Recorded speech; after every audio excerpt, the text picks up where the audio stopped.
Hi and welcome to this new section of the course, and in this section starts the real deal. So in this section we're going to develop the first application of the course. Until now you went through the basics of Python, you learned functions, loops, conditionals and handling files, etc.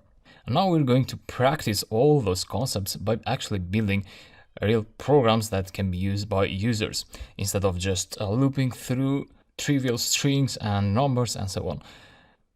And so what are we going to build in this section?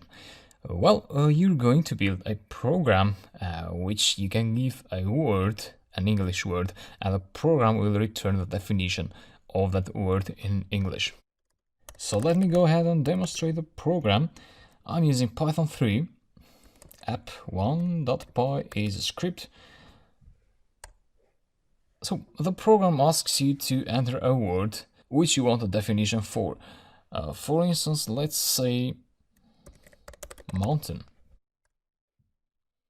And so you get the definition for mountain, and in this case it happens to have two definitions. So a mountain is a feature of the Earth's surface that rises high above the base. And also mountain has another meaning, which is a great number of large amount of things not placed in a pile.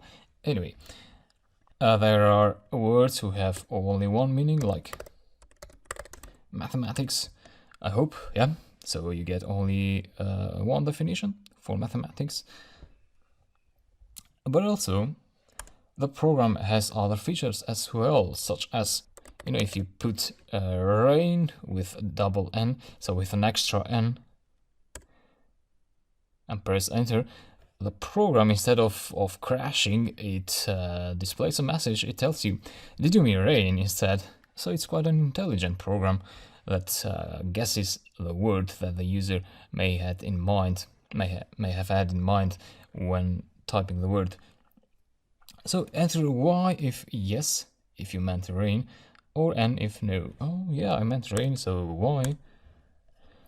And you get the definition for rain, which happens to have two definitions. This is the first one, this is the second one.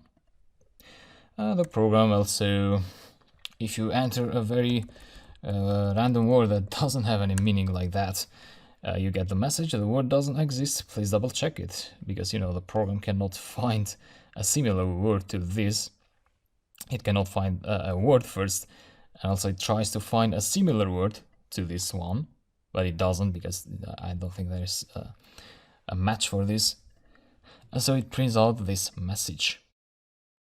And there's also other things like if you have mix of letter cases there, like uppercase R and A, you still get the correct input there.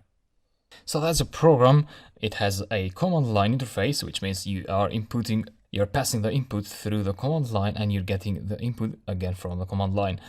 However, later in next sections, I'm going to explain you web applications, how to create web applications with Python, and so you then may get back here and actually create a web application using the code that you will be learning in this section. So you can extend this program to make it more user-friendly with a web interface where the users can enter the input through a web form, through a web page, and then press a button and then get the output on that web page. However, the code that you'll be learning in this section is very important. It's core Python, so you're going to learn about conditionals and loops. So you're going to implement all those that you learned in the previous section by developing this program. So I hope you like this, and I wish you success. See you in the next lecture.